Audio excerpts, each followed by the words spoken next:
Bienvenidos a la consulta de psicoanálisis. Mi nombre es Virginia Valdominos, soy psicoanalista de la Escuela de Psicoanálisis Grupo Cero y les hablo desde mi consulta de psicoanálisis en Alcalá de Henares, Madrid, España.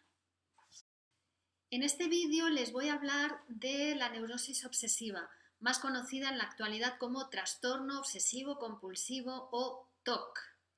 Y concretamente vamos a hablar de uno de los mecanismos que produce lo que llamamos las ideas o representaciones obsesivas. Vamos a mostrar cómo es el mecanismo psíquico inconsciente que da lugar a un síntoma obsesivo, a una idea o a una representación que se le impone al paciente más allá de su voluntad y que no puede dejar de pensar en ella.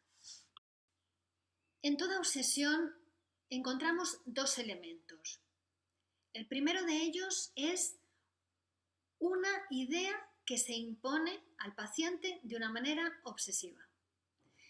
Y el segundo elemento es un afecto particularmente desagradable asociado con esta idea.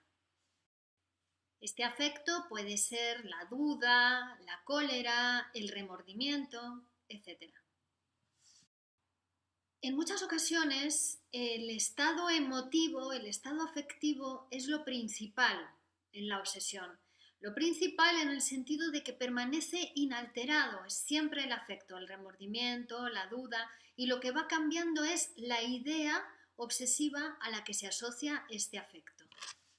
Por ejemplo, el caso de una paciente que sentía remordimientos asociadas a diferentes ideas. Por ejemplo, haber robado, haber matado, haber perjudicado a su hermana, etc. En muchos casos, la duda obsesiva permanece inalterable y lo que van cambiando, por tanto, son las ideas asociadas a esa duda obsesiva. Se duda de muchas cosas. En otros casos, se observa que el afecto, el estado emotivo permanece inalterable y también permanece inalterable la idea asociada a ese estado emotivo. Por ejemplo, el caso de una paciente que sentía odio y repugnancia hacia todas las criadas que tenía. Entonces, aunque cambiase de criada, la siguiente criada que se incorporaba a su servicio sentía hacia ella también odio y repugnancia. El psicoanálisis nos muestra en todos los casos que el estado emotivo que aparece asociado a la obsesión siempre está justificado. Por ejemplo, el odio y la repugnancia que esta paciente sentía hacia sus criadas está justificado. O el remordimiento que la paciente anterior sentía por esas cosas que, ¿no?, por maltratar a sus hermanas o por haber robado o por haber falsificado moneda, el afecto, el estado emotivo de remordimiento está justificado. Lo patológico en estos casos no es tanto el afecto, sino que la patología proviene de dos cuestiones. Por una parte, que ese afecto o estado emotivo se eterniza, ¿no?, perdura en el tiempo, en el caso del paciente, y segundo, que ese estado afectivo o emotivo se asocia a una idea sustitutiva que no es la idea original que había producido ese afecto. Es decir, el afecto está justificado cuando estaba asociado con una idea original, pero lo patológico proviene de que ese afecto se ha desplazado y se ha asociado a una nueva idea sustitutiva. Cuando realizamos un psicoanálisis de un paciente obsesivo, lo que permite hacer el proceso psicoanalítico es llegar a producir esa idea original que dio lugar, ¿no?, que originalmente venía asociada con la duda, con el remordimiento o con la cólera. Y nos permite ver cómo esa idea original ha sido sustituida por otra idea sustitutiva.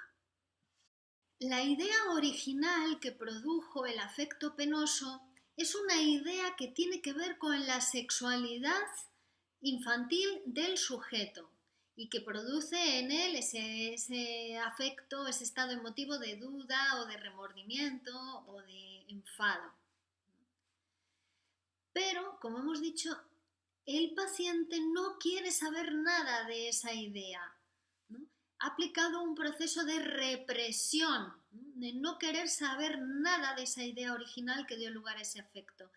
Este no querer saber puede ser mediante una acción voluntaria o una acción inconsciente. Y mediante la represión lo que se hace es que esa idea pierde fuerza, pierde energía psíquica y pasa a ser inconsciente en el paciente, pero no desaparece, sino que ejerce un efecto ahora mucho mayor desde el inconsciente del paciente. Es decir, en ese intento de olvidar esa idea penosa, el paciente no lo consigue. En su lugar, lo que ha conseguido es sustituir esa idea penosa original por una idea sustitutiva que viene a reemplazarla. Esta idea sustitutiva es otra idea que es mucho más tolerable para la conciencia, que es mucho más potable para la conciencia. Si la primera, la idea original, era intolerable, era penosa, el sujeto no quería saber nada de ella, esta idea sustitutiva va a ser una idea tolerable, una idea que la conciencia sí puede saber de ella sin que eso le produzca una gran impresión afectiva. Entonces ahora lo que vamos a ver es que ese afecto penoso que originalmente había sido provocado por esa idea original penosa, ahora se asocia a una nueva idea sustitutiva que por sí misma no justifica ese afecto, pero sin embargo aparece asociada a él. Y esto es lo que hace que las ideas obsesivas tengan generalmente ese carácter absurdo, que cualquier otra persona desde fuera, ¿no? Cuando el paciente obsesivo le cuenta por lo que está obsesionado, le podría decir, pero eso es una tontería, ¿no? Si pensamos así, eso es un pensamiento ingenuo, pero el pensamiento del psicoanálisis nos indica, nos dice, nos explica cómo entonces ese estado afectivo de duda, de remordimiento, de preocupación, de cólera del paciente obsesivo verdaderamente está justificado, porque inicialmente fue provocado por una idea intolerable para la conciencia del paciente, una idea desagradable totalmente para la conciencia del paciente que ha sido reprimida. Y como consecuencia de ese proceso de represión, el afecto asociado o provocado por esa idea original se ha desplazado y se ha asociado a una nueva idea sustitutiva que aparentemente no tiene nada que ver con ese afecto, pero que sí tiene que ver por esa relación de sustitución. Por poner algún ejemplo, para que se entienda bien, vamos a hablar del caso de esta paciente que sentía remordimientos por haber maltratado a sus hermanas, por haber robado o por haber falsificado moneda. En este caso, el psicoanálisis nos permitió rectificar, ¿no? Y encontrar pues de qué manera estaba relacionado ese remordimiento con la idea original. En realidad, lo que se reprochaba esta paciente era la masturbación a la que estaba sometida, o sea, que ella practicaba en secreto sin poder renunciar a ella. Otro ejemplo, el de la paciente que hemos comentado también, que sentía un gran odio y repugnancia hacia las criadas de la casa, ¿no? Bueno, en su psicoanálisis esta paciente cuenta que ese odio, esa repugnancia surgió a partir de que una criada de la casa se había mostrado descarada con ella, ¿no? Y a partir de ese momento, pues ese odio, esa repugnancia se había desplazado de una criada a otra criada a otra criada, haciéndose imposible el servicio de la casa. Entonces, en el caso de esta paciente, ese sentimiento era entonces una mezcla de odio y repugnancia. Y ella misma decía que las suciedades de esas criaturas, de las criadas, le estropeaban su idea de amor. Bueno, en el psicoanálisis de esta paciente, la rectificación que se hizo en su pensamiento, es decir, de este desplazamiento, esta sustitución que se había producido del afecto desde la representación intolerable a una representación más tolerable para la conciencia, era el siguiente. La joven había sido testigo involuntario de una escena sexual de su madre. Entonces, al ver la escena sexual, la paciente se había tapado la cara y se había tapado los oídos para no saber nada de eso, para no verlo, ¿no? Haciendo luego todo lo posible para olvidarse de eso que había visto, de eso que había presenciado, que indudablemente era una escena que le repugnaba y que le encolerizaba. Y que, bueno, si recordaba esa escena, eso le llevaría a romper o a estropear la relación que ella mantenía con su madre, que era realmente una relación basada en el cariño y en la ternura.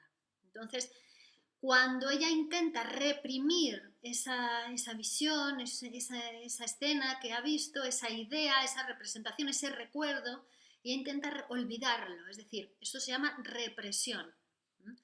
Pero no lo consigue realmente, falla la represión, ¿no? Porque ahora ella se había visto, su idea de amor se había visto ensuciada con la observación de la escena, pero reprimió el recuerdo de la escena, pero la sensación, el estado emotivo de la cólera y la repugnancia permaneció en ella y se desplazó a una representación que era más tolerable para ella, que era la criada. Y de ahí se fue sustituyendo al resto de criadas, ¿no? Pero la idea de la criada es una idea sustitutiva, venía a reemplazar la idea de la madre. Hay muchos ejemplos de casos de neurosis obsesiva donde podemos ver este mecanismo de represión de una idea original asociada a un afecto desagradable, de remordimiento, de cólera, ¿no? De odio, y cómo ese afecto o estado emotivo, por tanto, ha sido asociado a una nueva idea sustitutiva. Pero por hoy vamos a dejar aquí, vamos en otros vídeos a poder hablar de otros productos obsesivos. Hoy hemos hablado de las representaciones obsesivas y de dónde procede ese carácter obsesivo, ese impulso, y es que tiene que ver con una cuestión sexual, infantil, vivida por el paciente de una manera satisfactoria en la infancia, pero que después regresa, debido a un fracaso en la represión, regresa acompañado de ciertos remordimientos, de duda o de cólera. Continuaremos hablando de los productos obsesivos en próximos vídeos. Les agradezco su atención. Mi nombre es Virginia Valdominos y estoy a su disposición en el teléfono más 34 91 125 77 47 o en el WhatsApp más 34 664 222 008. Asimismo, pueden encontrar más información acerca del tratamiento psicoanalítico que ofrecemos en nuestra consulta de psicoanálisis en la página web www.virginiavaldominos.com. Continuamos la próxima.